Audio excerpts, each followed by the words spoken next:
ಚಿನ್ನು ಮರಿ ಮಾತಾಡ್ತಿರೋದು ಕೇಳ್ತಿದ್ರೆ ಅವರಪ್ಪ ಅಮ್ಮಂಗೆಲ್ಲ ವಿಷಯನೂ ಹೇಳ್ಬಿಡ್ತಾರೆ ಅಂತ ಅನಿಸ್ತಾ ಇದೆಯಲ್ಲ. ಜಯಂತ ಅವರನ್ನು ಹೇಗೋ ತಡಿಬಹುದು, ಆದರೆ ಅಜ್ಜಿನ ಹೇಗೆ ತಡಿತೀಯ? ಅವ್ರ ಪ್ರಜ್ಞೆ ಬಂದರೆ ಹೇಗಾದರೂ ಮಾಡಿ ಅವ್ರನ್ನ ತಡಿಬೇಕಲ್ಲ. ಹೌದು, ತಡಿಲೇಬೇಕು. ಅದಕ್ಕೆ ಅಜ್ಜಿನ ಮನೆ ಕಳಿಸೋ ನಿರ್ಧಾರ ಮಾಡಿದೆ. ಅದ್ರ ಬಗ್ಗೆ ನಂಗೆ ಸಮಾಧಾನ ಇದೆ. ಇಲ್ಲ ಅಂದಿದ್ರೆ ಅವರೊಬ್ಬರೇ ಇಲ್ಲಿದ್ದಾಗ ಅಜ್ಜಿಗೆ ಏನು ಮಾಡಿಬಿಡೋರು ಅಂತ ಭಯ ಕಾಡ್ತಿತ್ತು. ಈಗ ಅಪ್ಪ ಅಮ್ಮನ ಜೊತೆ ಸೇಫ್ ಆಗಿದ್ದಾರೆ. ಆದರೆ ಇವರು ಅವ್ರ ತಪ್ಪನ್ನ ಮುಚ್ಚಾಕಕ್ಕೆ ಏನು ಬೇಕಾದರೂ ಮಾಡ್ತಾರೆ. ಮಾಡಲೇಬೇಕು ಜಯಂತ, ಏನಾದರೂ ಮಾಡಲೇಬೇಕು. ಇಷ್ಟು ದಿವಸ ಸಮಾಜದಲ್ಲಾಗಲಿ ಅಥವಾ ಅವ್ರ ಮನೆಯವ್ರ ಮುಂದೆ ಆಗಲಿ ನಿನ್ನ ಹೆಸರನ್ನು ಕೆಡಿಸ್ಕೊಂಡಿಲ್ಲ ನೀನು. ಆದರೆ ಅಜ್ಜಿಗೆ ಪ್ರಜ್ಞೆ ಬಂತು ಅಂತಾದರೆ ಗೇಮ್ ಈಸ್ ಅಪ್. ನೀನು ಪ್ರೀತಿಯಿಂದ ಕಟ್ಟಿರೋ ಈ ಪ್ರೀತಿಯ ಸೌಧ ಅರ್ಧ ಕ್ಷಣಕ್ಕೆ ಕುಸಿದು ಬೀಳುತ್ತೆ. It will crumble. ಇಲ್ಲೇ ಇದ್ದಿದ್ರೆ ಏನಾದರೂ ಮಾಡ್ಬೋದಾಗಿತ್ತೇನೋ, ಆದರೆ ಅಲ್ಲಿರೋದ್ರಿಂದ ಏನು ಮಾಡೋಕ್ಕಾಗತ್ತೆ? ಏನು ಮಾಡೋಕ್ಕಾಗತ್ತೆ ಅನ್ನೋದಕ್ಕಿಂತ ಏನಾದರೂ ಮಾಡಲೇಬೇಕು ಜಾನು. ಇಲ್ಲದೆ ಹೋದರೆ ಸತ್ಯ ಗೊತ್ತಿರೋ ಅಜ್ಜಿಗೆ ಅಪಾಯ ಕಾದಿದೆ. ನನ್ನನ್ನು ಇವರು ಎಮೋಷ್ನಲ್ ಆಗಿ ಮಾತಾಡಿ ಕಟ್ ಹಾಕ್ಬೋದು, ಆದರೆ ಅಜ್ಜಿಗೆ ಹಾಗೆ ಮಾಡೋದಕ್ಕಾಗಲ್ಲ. ಅವ್ರಿಗೆ ವಿಷಯ ಗೊತ್ತಾದ ಮೇಲೆ ಎಷ್ಟು ಕೋಪದಲ್ಲಿ ಮಾತಾಡಿದ್ದಾರೆ ಅನ್ನೋದು ನಮಗೆ ಗೊತ್ತಿದೆ. ವಿಷಯ ಹೀಗಿರುವಾಗ ಅಜ್ಜಿನ ನಾವು ಕಾಪಾಡ್ಕೋಬೇಕು. ಮೇಲ್ನೋಟಕ್ಕೆ ರಾಮನ ಗುಣಗಳನ್ನ ತುಂಬ್ಕೊಂಡಿರೋ ಥರ ಕಾಣಿಸ್ತಾರೆ, ಆದರೆ ಬರೀ ರಾವಣನ ಗುಣಗಳನ್ನೇ ತುಂಬ್ಕೊಂಡಿದ್ದಾರೆ. ಆದಷ್ಟು ಬೇಗ ನಾನು ಇದಕ್ಕೇನಾದರೂ ನಿರ್ಧಾರ ತಗೋಬೇಕು. ಎಸ್, ಜಾನ್ವರು ನಿರ್ಧಾರ ಮಾಡೋಕ್ಕೆ ಮುಂಚೆ ನೀನು ಒಂದು ನಿರ್ಧಾರಕ್ಕೆ ಬರಲೇಬೇಕು ಜಯಂತ.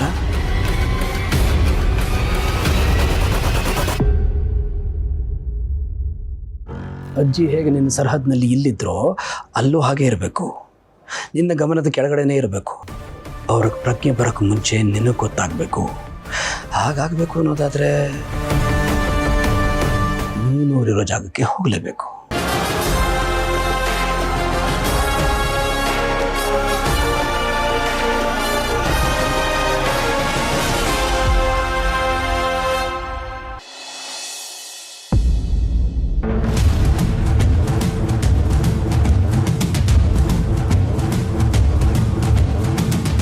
ಯಾಕಪ್ಪ ಹಾಗೆ ನೋಡ್ತಾ ಇದ್ದೀರಾ?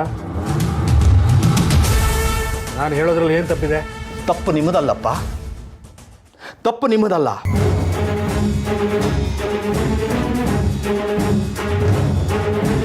ತಪ್ಪು ನಮ್ಮದು. ಎಷ್ಟೇ ಕಷ್ಟ ಆದರೂ ನಿಮ್ಮನ್ನ ಇಲ್ಲಿ ತನಕ ಸಾಕಿ ಸಲಹಿ ಬೆಳೆಸೋದುವಲ್ಲ, ತಪ್ಪು ನಮ್ಮದು. ಅದಕ್ಕೆ ಸರಿಯಾಗಿ ಮರ್ಯಾದೆ ಮಾಡ್ತಾ ಇದ್ದೀರಾ ಕಣ್ರು.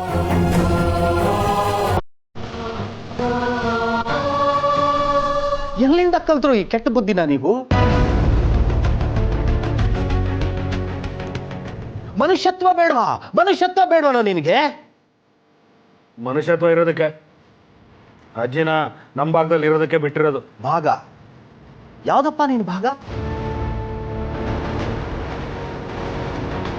ಭಾಗ ಭಾಗ ಅಂತ ಅಂತಿದೆಯಲ್ಲ, ಏನು ನೀನು ಸಂಪಾದನೆ ಮಾಡಿ ಕಟ್ಸಿರೋ ಮನೆನ ಭಾಗ ಮಾಡ್ಕೊಂಡು ಬದುಕ್ತಿದ್ದೀರಾ? ಬಾಡಿಗೆ ಮನೆನ ಭಾಗ ಮಾಡ್ಕೊಂಡು ಬದುಕ್ತಾ ಇದ್ದೀರಾ? ನಾಚಿಕೆ ಆಗ್ಬೇಕು ನಿಮಗೆ.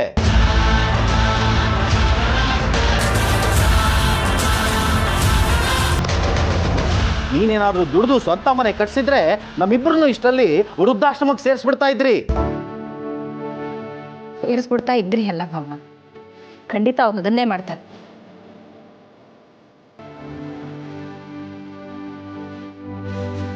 ಅವ್ರು ಹೇಗೆ ನಡ್ಕೋತಾ ಇದ್ದಾರೆ ಅಂತ ನಿಮಗೆ ಕಾಣಿಸ್ತಿದ್ಯಲ್ಲ, ದೊಡ್ಡವ್ರ ಜೊತೆ ಹೇಗೆ ನಡ್ಕೋಬೇಕು ಅನ್ನೋದೇ ಗೊತ್ತಿಲ್ಲ.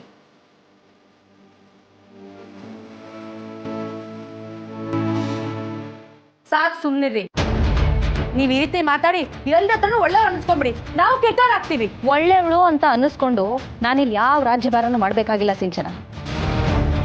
ಮೊದಲು ತುಂಬ ಕುಟುಂಬದಲ್ಲಿ ಇರೋವಾಗ ಹೇಗೆ ನಡ್ಕೋಬೇಕು ಅನ್ನೋದನ್ನು ಸರಿಯಾಗಿ ಕಲ್ತ್ಕೊ. ಒಗ್ಗಟ್ಟನ್ನು ಒಡೆಯೋದಿದೆಯಲ್ಲ ತುಂಬ ಸುಲಭದ ಕೆಲಸ, ಆದರೆ ಅದನ್ನು ಮತ್ತೆ ಜೋಡಿಸೋದು ತುಂಬ ಕಷ್ಟ.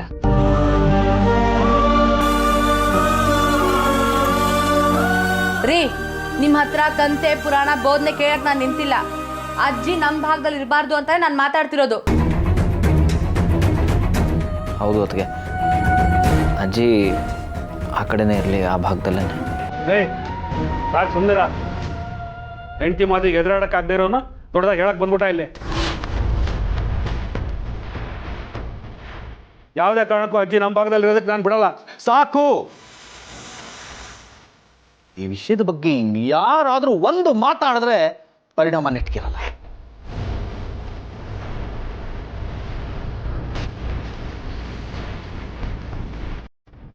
ನಾನೇನೋ ಚಿಕ್ಕವರು ತಪ್ಪು ಮಾಡ್ತಿದ್ದಾರೆ, ಇವತ್ತು ಅರ್ಥ ಮಾಡ್ಕೊಳ್ತಾರೆ, ನಾಳೆ ಅರ್ಥ ಮಾಡ್ಕೊಳ್ತಾರೆ ಅಂತ ತಾಳ್ಮೆಯಿಂದ ಇದ್ರೆ ನೀವು ಅರ್ಥ ಮಾಡ್ಕೊಳ್ಳೋ ಯಾವ ಲಕ್ಷಣನೂ ಕಾಣ್ತಾ ಇಲ್ಲ, ಜಾಸ್ತಿ ಆಗ್ತಾ ಇದೆ.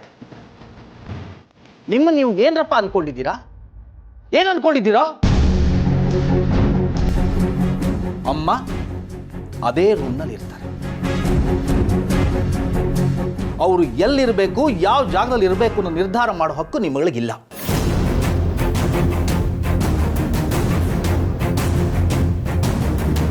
ಅಪ್ಪ ಅಜ್ಜಿ ಅಲ್ಲೇ ಇರಲಿ, ನನಗೇನು ಅಭ್ಯಂತರ ಇಲ್ಲ. ಚೆನ್ನಾಗಿದೆ ಕಣ ನೀನು ಹೇಳ್ತಿರೋದು.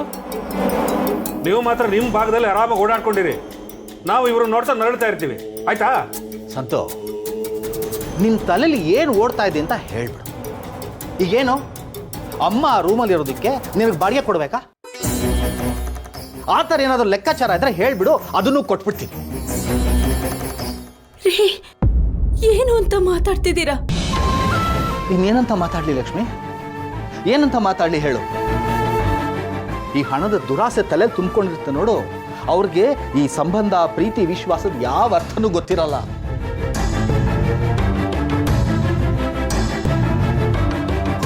ಅಮ್ಮ ಇವ್ರು ಚಿಕ್ಕವರಾಗಿದ್ದಾಗ ಎತ್ತಿ ಮುದ್ದಾಡಿ ಮುಖ ತೊಳೆದು ಮೈ ತೊಳೆದು ನನ್ನ ಮೊಮ್ಮಕ್ಕಳು ಚೆನ್ನಾಗಿರ್ಬೇಕು, ಸುಖವಾಗಿರ್ಬೇಕು ಅಂತ ಎಷ್ಟು ಆಸೆ ಪಡ್ತಾ ಇದ್ರು. ಅದು ನೆನಪಿದೆಯಾ ಇವ್ರಿಗೆ? ಈ ಇಳಿ ವಯಸ್ಸಿನಲ್ಲಿ ಅವ್ರಿಗೆ ಇರೋದಕ್ಕೆ ಜಾಗ ಕೊಡಲ್ಲ ಅಂತ ಜಗಳ ಮಾಡ್ತಾ ಇದ್ದಾರೆ. ಇನ್ನೇನಂತ ಹೇಳಿ? ಅಮ್ಮ ಇರೋ ಜಾಗಕ್ಕೆ ಬಾಡಿಗೆ ಕೊಡಬೇಕು ಅಂತ ಹೇಳಿದ್ರೆ ಕೇಳ್ಬಿಡು, ಕೊಟ್ಬಿಡ್ತೀನಿ. ಅಪ್ಪ ಯಾಕಪ್ಪ ಹಾಗೆಲ್ಲ ಮಾತಾಡ್ತಿದ್ದೀರಾ? ಇನ್ನು ಹೇಗಪ್ಪ ಮಾತಾಡ್ಲಿ? ಇನ್ನು ಹೇಗೆ ಮಾತಾಡ್ಲಿ ನೀನೇ ಹೇಳು.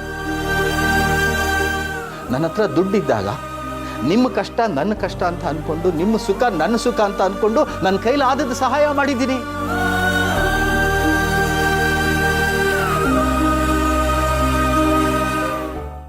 ನನ್ನ ಕಣ್ಣು ಮುಂದೆ ಬಾಡಿಗೆ ಮನೆನ ಭಾಗ ಮಾಡ್ಕೊಂಡು ಬದುಕ್ತಾ ಇದ್ದೀರಲ್ಲೋ.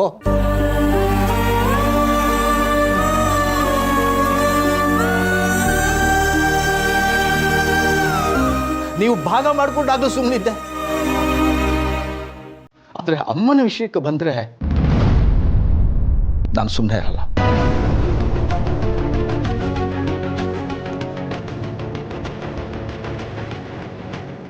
ಅಮ್ಮ ಯಾವ ಜಾಗದಲ್ಲಿ ಇರ್ತಾರೆ ಅಲ್ಲೇ ಇರ್ತಾರೆ. ಇದರ ಬಗ್ಗೆ ಇನ್ಯಾರು ಮಾತಾಡ್ಕೊ.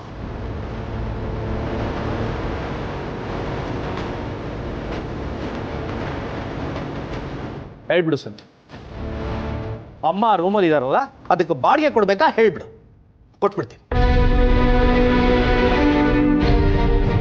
ಮಾತಾಡೋ. ಏನಾದರೂ ಹೇಳಿದ್ರೆ ಹೀಗೆ ಹೇಳಿ ಬಾಯಿ ಮುಚ್ಚಿಸ್ಬಿಡ್ತೀರ. ಒಟ್ಟಲ್ಲಿ ನಾನೇ ಕೆಟ್ಟವನಾಗೋದಷ್ಟೆ. ಏನಾದರೂ ಮಾಡ್ಕೊಳ್ಳಿ, ನಿಮ್ಮಿಷ್ಟ.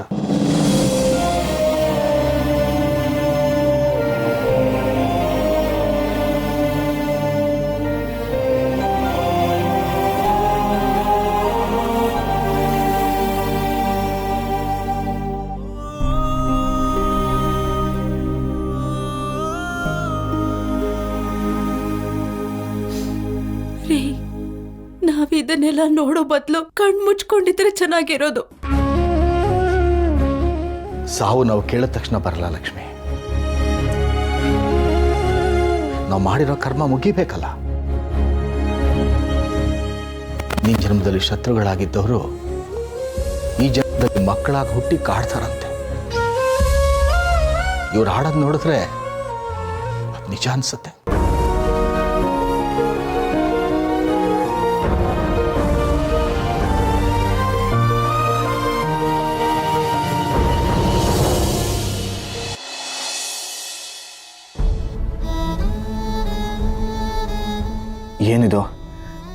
ಜಾನು ಹೇಗೋ ಖುಷಿಯಾಗಿರ್ತಾಳೆ ಅಂದರೆ ಅವಳವಳ ಮಗುನ ಕಳ್ಕೊಂಡು ಅಷ್ಟೊಂದು ನೋವಲ್ಲಿದ್ದಾಳೆ.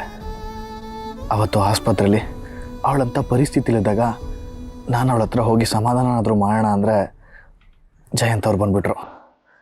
ಅವ್ರ ಮುಂದೆ ಜಾನನ ಮಾತಾಡ್ಸಿದ್ರೆ ನಮ್ಮ ಕಾಲೇಜ್ ಸ್ಟೋರಿ, ನಾನು ಅವಳನ್ನ ಪ್ರೀತಿಸಿದ ಎಲ್ಲಿ ಗೊತ್ತಾಗ್ಬಿಡುತ್ತೋ ಅನ್ನೋ ಭಯಕ್ಕೆ ಅವಳನ್ನ ಮಾತಾಡ್ಸೋಕ್ಕೆ ಆಗಲಿಲ್ಲ. ಆದರೆ ಈಗ ಯಾಕೋ ಅವಳನ್ನ ಮಾತಾಡಿಸದೆ ಇರೋಕ್ಕಾಗ್ತಿಲ್ಲ. ಅವಳನ್ನ ನೋಡಬೇಕು, ಅವಳಿಗೆ ಧೈರ್ಯ ಹೇಳಬೇಕು, ಸಮಾಧಾನ ಮಾಡಬೇಕು ಅಂತ ತುಂಬ ಅನ್ನಿಸ್ತಿದೆ.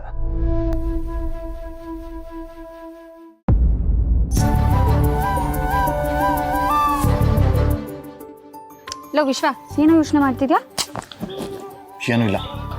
ಏಯ್ ಪರವಾಗಿಲ್ಲ ಹೇಳೋ. ನಿನ್ನ ಹುಡುಗಿ ಬಗ್ಗೆ ಏನಾದರೂ ಯೋಚನೆ ಮಾಡ್ತಿದ್ಯಾ? ಏನೂ ಇಲ್ಲ ಅಂತ ಹೇಳ್ತೀನಿ ತಾನೆ.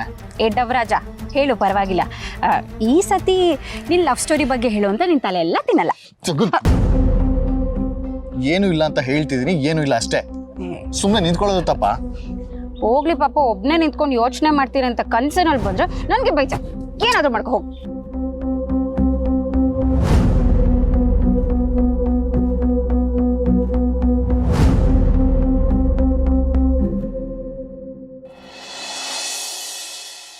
ತಾನೇ ನಾನೇ ನಾನೇ ನಾನೇ ತಾನೇ ನಾನೇ ನಾನೇ ನಾನೇ. ವೀಣಾ, ಅವಳು ಸೆಟ್ ಮಾಡ್ಕೊಂಡ್ಲು ಅಂತ ನೀನು ಸೆಟ್ ಮಾಡ್ಕೊಂಡ್ರೆ ಹೇಗೆ ಹೇಳು? ಅವಳೇನೋ ಆರಾಮಾಗೇ ಇರ್ತಾಳೆ, ನರಳೋದು ನೀನೇ. ಅತ್ತೆ, ನೀವು ಹಿಂಗಿರೋದಕ್ಕೇನೆ ಅವರೆಲ್ಲ ಹಂಗಾಡೋದು. ಈ ನಿಮ್ಮ ಪ್ರೀತಿನೇ ಅತ್ತೆ ಅವರಿಂದ ಹೀಗೆಲ್ಲ ಮಾಡಿಸ್ತಿರೋದು. ಏನು ಮಾಡೋಕ್ಕಾಗತ್ತಮ್ಮ? ಮಕ್ಕಳು ದೊಡ್ಡವರಾದ್ಮೇಲೆ ನಾವೇ ಅರ್ಥ ಮಾಡ್ಕೋಬೇಕು.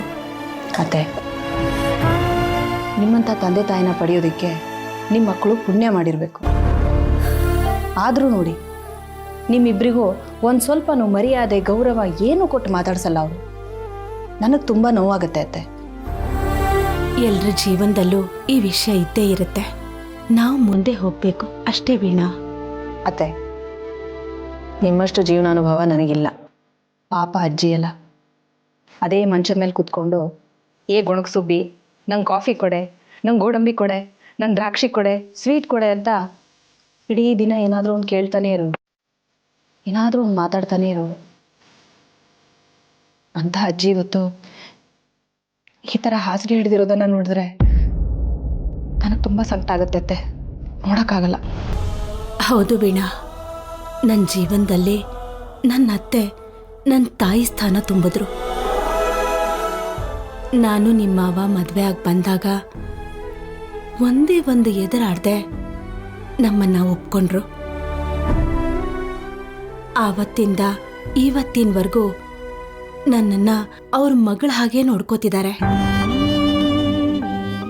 ಒಂದು ಹಬ್ಬ ಆಗಲಿ ಹರಿದಿನ ಆಗಲಿ ಅವ್ರ ಕೈಯಿಂದ ಏನೋ ಒಂದು ಕೊಡೋರು, ಮನ್ಸಾರೆ ನನ್ನನ್ನು ಆಶೀರ್ವಾದ ಮಾಡೋರು. ಒಟ್ನಲ್ಲಿ ಅವರು ನನ್ನ ತಾಯಿ ವೀಣಾ. ಪಾಪ ಅಜ್ಜಿ, ಇವರನ್ನೆಲ್ಲ ಎತ್ತಿ ಆಡಿಸಿ ಬೆಳೆಸಿದ್ದಾರೆ. ಸ್ವಂತ ಅಜ್ಜಿ, ಆ ಅಜ್ಜಿನ ಇಂಥ ಸಮಯದಲ್ಲಿ ನೋಡ್ಕೊಳ್ಳಿ ಅಂತಂದ್ರೆ ಇವರೆಲ್ಲ ಹೇಗೆ ಆಡ್ತಾರೆ ನೋಡಿ ಅತ್ತೆ.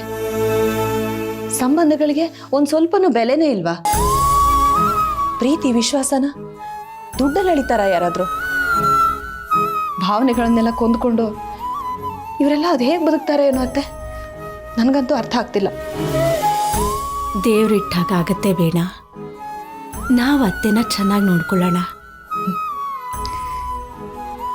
ನಮ್ಮಿಂದ ಮಾಡೋಕ್ಕಾಗೋದು ಅಷ್ಟು ಮಾತ್ರ ಅತ್ತೆ.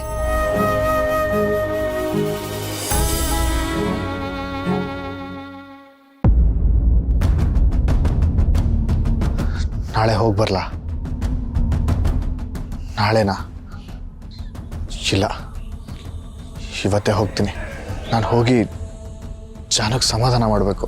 ಆದರೆ ನಾನು ಹೋಗೋ ವಿಷಯ ಯಾರಿಗೂ ಗೊತ್ತಾಗಬಾರ್ದು. ಅಪ್ಪ ಅಮ್ಮ ಅತ್ತನೂ ಯಾರಿಗೂ ಗೊತ್ತಾಗಬಾರ್ದು.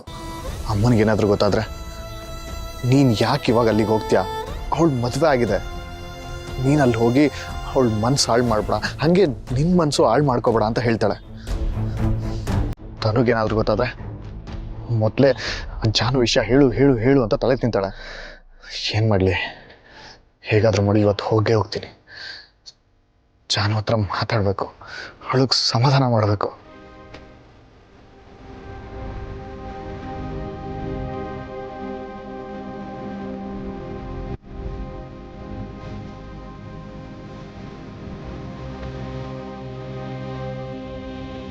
ಅಯ್ಯೋ, ಈಗಷ್ಟೇ ನಿಂತ್ಕೊಂಡು ಡೀಪಾಗಿ ಯೋಚನೆ ಮಾಡ್ತಿದ್ದವನು ಸಡನ್ನಾಗಿ ಕಾರ್ ಎತ್ಕೊಂಡು ಎಲ್ಲಿಗೆ ಹೋಗ್ತಿದ್ದಾನೆ ನೀವು? ನಾನು ಅವನ ಹತ್ರ ಮಾತಾಡ್ಸಿದ್ರೆ ನನ್ನ ಮೇಲೆ ರೇಗ್ದ. ಬಟ್ ನನ್ನನ್ನು ಬಿಟ್ಟೆ ಹೋಗ್ತಿದ್ದಾನಲ್ಲ, ಎಲ್ಲಿ ಹೋಗ್ತಿರ್ಬೋದು ಇವನು? ಏನೋ ಇಂಪಾರ್ಟೆಂಟ್ ವಿಚಾರನೇ ಇರ್ಬೋದು. ಇಲ್ಲಿ ನಿಂತ್ಕೊಂಡು ಯೋಚನೆ ಮಾಡೋ ಬದಲು ಅವ್ನು ಕಾರಿನ ಫಾಲೋ ಮಾಡಿದೆ ಅವ್ನು ಎಲ್ಲಿ ಹೋಗ್ತಿದ್ದಾನೆ ಅಂತ ಗೊತ್ತಾಗುತ್ತೆ.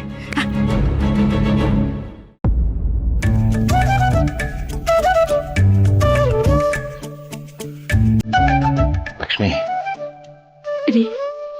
ನಾನಿವತ್ತು ಹಾಗೆ ಮಾತಾಡಿದ್ದಕ್ಕೆ ನಿಂಗೆ ಬೇಜಾರಾಯ್ತಾ?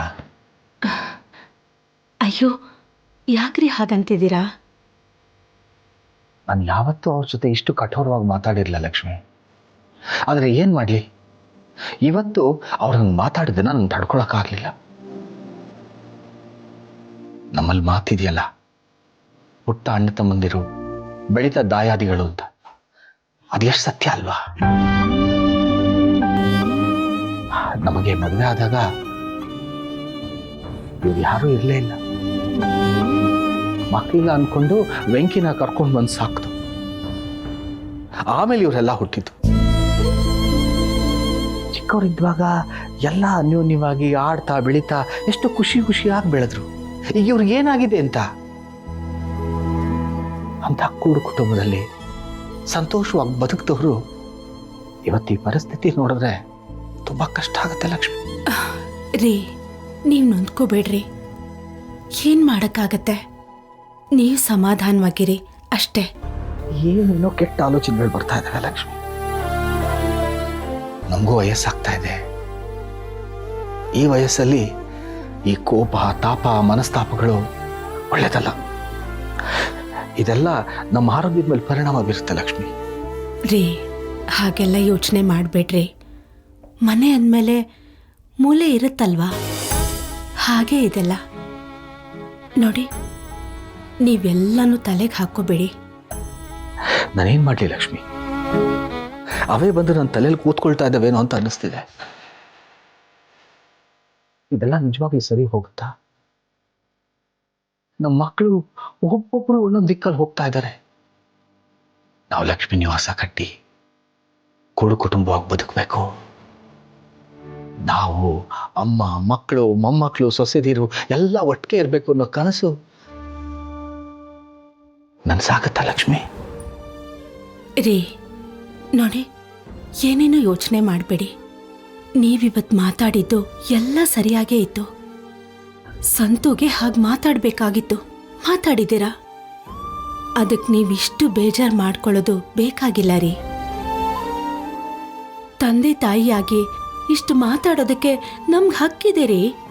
ನೀವೇನು ನೊಂದ್ಕೋಬೇಡಿ, ಸಮಾಧಾನವಾಗಿರಿ.